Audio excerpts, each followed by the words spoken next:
Good morning and welcome to our daily devotional from Pilgrim Congregational Church. I'm Patrick Horn. Very glad to have you with us on this Wednesday, January the 25th, 2023, as we continue our look at Micah chapter 6. Micah, as you know, is one of the 12 minor prophets. He seems to have been writing and living right around the same time as Isaiah, in the early chapters of Isaiah, probably mostly during the time of King Hezekiah. I mentioned that last night in Bible study that Micah is written in poetic form. This is poetry. And here in this passage, we have an invitation to regard a controversy that the Lord has with the Lord's people. And so I want us to focus on the Lord's response in verses 3 through 5 of Micah 6. So I'm going to read Micah 6, 3 through 5, and offer a few reflections and then close us with prayer. So this is God speaking. O my people, what have I done to you? And what have I wearied you? Answer me. For I brought you up from the land of Egypt and redeemed you from the house of slavery. And I sent before you Moses, Aaron, and Miriam. O my people, remember now what King Balak of Moab devised, what Balaam, son of Beor, answered him, and what happened from Shittim to Gilgal, that you may know the saving acts of the Lord. So, one very interesting point, couple of points about the poetry here. There is a beautiful wordplay in the Hebrew between the words weary for weary and what have I wearied you, and then also brought you up. The Hebrew for weary is Allah, and the Hebrew for brought up is la'ah. So there's some poetic use of language here. There's also, I think, one other point about the language in verse 5. Oh, my people, remember now. In the Hebrew, this could be a much stronger word than the English remember. It's almost like identify with what has happened in the past and bring it to the present. So it's a very, very strong sense of remembering, not just simply something that you think about in the past, but actually bring it forward into the present. So as I mentioned earlier this week, this passage raises a lot of really interesting and difficult questions.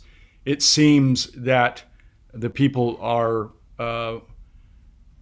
they're complaining about their situation, or that they've been wondering at least why God has allowed these things to happen to them. That is, the suffering, likely the suffering that they're enduring from the Assyrian forces that have invaded their region. But there may be other issues too. But the theological question comes up, why did God allow this to happen? And one of the answers is to remember how God has acted in the past. That is, that God has been a participant in the history of the people, not simply transcendent, but also immanent in participating in sending Moses, Aaron, and Miriam, and then also other examples of the Lord's saving acts. It does engender a discussion about the relationship between God's justice and our own suffering. I think it's actually fairly easy to find lots of examples of in our own lives, even where we kind of got our just desserts. We made bad decisions, and we had to endure the consequences of our bad decisions. And it seems fairly clear that, if you want to talk about it as a punishment, you would say, well, I probably deserve that because it was such a bad decision. But I think we can also point to examples, and this is what Job brings out. We can point to examples of people who seemed to suffer but didn't do anything particularly wrong. So it raises questions about God's relationship to our suffering. Another way that it's been put, is why do good people, innocent people suffer while the unrighteous seem to prosper?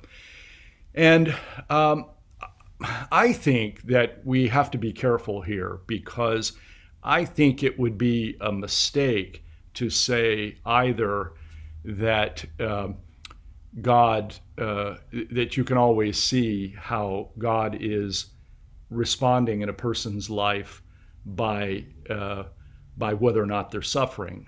All you have to do, I think, is point to Jesus on the cross, who was completely innocent and this immense suffering. So clearly, there was not a quid pro quo between his suffering and his guilt, because he was not guilty, he was innocent. And I think there are lots of other examples as well.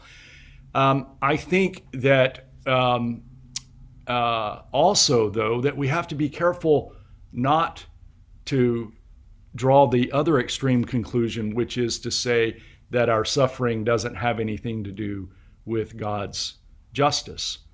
I think there is a connection between justice and punishment, that is, God's justice and punishment and suffering. But it's not always one-to-one, but there is an important connection, and it seems to me that we need to leave the question open. We need to, probably most of all, use the question as a reflection on our own lives. Don't try to point it out towards others to try to figure out whether they're suffering enough, but rather look inwardly into our own lives and reflect on our own decisions about things that we've done and the ways that we've suffered, to reflect and be honest about those things with God as best we can, and to support one another in this sort of reflection, that is, to give grace to one another. As we all know, we have issues that we're working on. So we should remember one another in prayer as we reflect on this relationship between suffering and God's justice. Let's close with this word of prayer from W.E. Orchard. O God, who dwellest in light unapproachable and full of glory, why dwell we in darkness and in the shadow of death? The shadows of night, which so quickly veil the glory of the day, are not so heavy as those that rest upon our hearts. We are here for a moment like a bird that flashes from the darkness through the light, back to darkness once again. And even here, as we pause a while, the shadows creep upon us. They rest upon those we love. They rest upon those into whose eyes we look. They rest upon ourselves. We cannot understand the brevity of life. We are just learning how to work, just catching some glimpse of its meaning, a sudden call, and we are gone. We cannot understand why such pain of body, heart, and mind should sadden every day. We cannot understand why we should bring upon ourselves such misery, make such tragic failures of our life, or suffer such eternal loss. Is it, O Father, that we see these shadows because the day spring from on high has visited us, that these pains are the feeling of those who wake from the stupor of death, that the darkness broods upon our hearts because we've turned our backs to Thee and hidden ourselves from Thy light? Give us the grace, the daring, the desire to turn again, that we may see Thy face. Amen. Thank you for joining me this morning from Pilgrim Congregational Church. I'm Patrick Horn, and I hope that you have a very good day. Goodbye.